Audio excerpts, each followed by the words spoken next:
Madam Toastmaster, fellow Toastmasters and very welcome guests. Earlier in the year, I was asked to be the birth partner for a hypnobirth couple that I'd worked with. I jumped at the opportunity.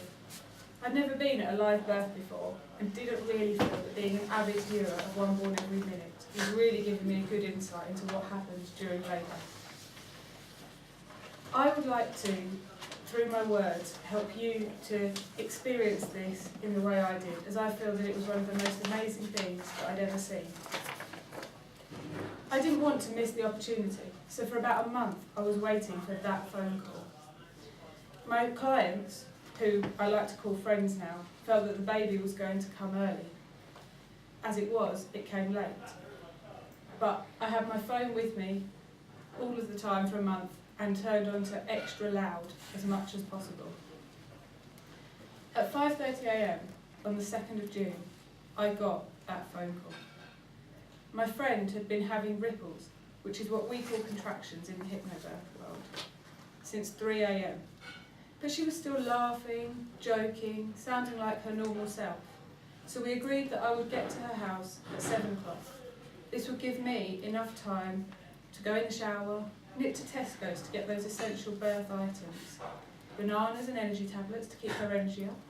Pineapple. Well, if it starts labour, it has to keep it going, right? And straws.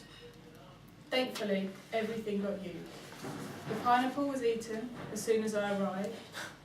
The straws, we only needed one, not a pack of 200, but it's better to be safe than sorry. The energy tablets she was stuffing in like nothing I'd ever seen, and it appears that banana on toast is the perfect post-birth meal. At 7 AM, as I was driving to her house, I felt so responsible and mature. I wanted to stop people in the street and say, guess where I'm going? Or I'm going to see a baby be born. I just knew it was going to be the most amazing thing. When I arrived there, my friend was still laughing, talking, joking, her normal bubbly self. Her husband was doing a very good job of making her laugh, which is one of the birth partner's duties. But her ripples were coming every 3 minutes and lasting about 45 seconds. At about 7:30, the midwife called and said, did we want her to come round before her 9:30 appointment that she had elsewhere, or after? We agreed that she should come before. I was very aware that hypnobirth mums are often a lot calmer than normal birthing mums, and we shouldn't just rely on the screams of a labouring mother. So she arrived at about 8 o'clock, and she saw my friend and found her in exactly the same state as I had, laughing, joking, talking. And she said, oh, you're doing fine. Just give me a call when you need me. I'll see you later, probably this afternoon. But she did offer to do an internal examination, to which we agreed. And pleasantly, she found my friend to be 2 to 3 centimetres dilated. We were all very happy about this. At 9 o'clock, she left us at 3 again, after a brief chat about when we should call her, because I felt, as a birthing partner, that I should probably know when to call, but I had no clue. She gave us a few little tips, and off she went. Within 10 minutes, everything intensified. My friend's waters broke, and she was suddenly, clearly in this transition from the first stage to the second stage of labour.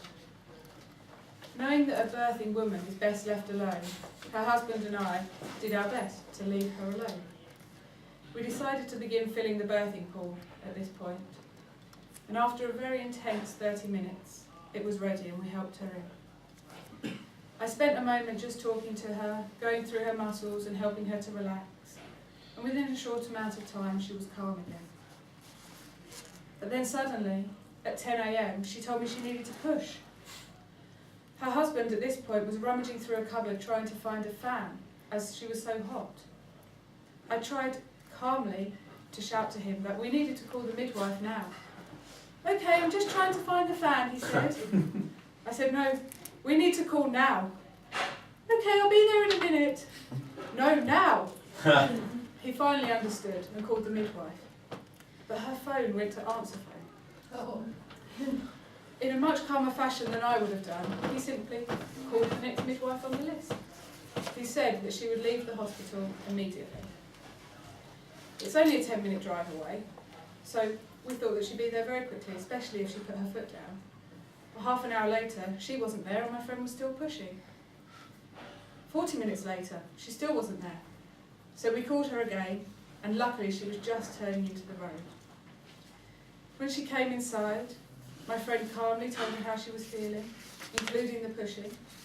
And so she did a little internal examination, to which she surprisingly, but happily, said, "I can feel the head. Push all you like." At 11 o'clock, the second midwife arrived. For the next hour, we were really encouraging my friend. But the midwives felt things had slowed down a little, so they went and located the clary sage. I don't know if anyone has ever smelt clary sage. It's an essential oil, and believe me, it is essential in labour. She held the bottle under my friend's nose, and after a couple of sniffs, and a dab on the face with a wet warm flannel, with clary sage dripped on, everything dramatically changed. And within 10 minutes, a beautiful little girl was born. We were all crying at this magical experience. My friend's husband, the midwives, me. It was truly the most amazing thing that I've ever seen. I really hope that by hearing this story, you can realise that birth can be a positive thing. We hear horror stories all of the time that put terror into the minds of all females, pregnant females, any female. It's really nice to help create smiles, and I'd like to keep that smile ball rolling. So if you feel inclined, please do tell this nice story to anyone you wish to. Thank you.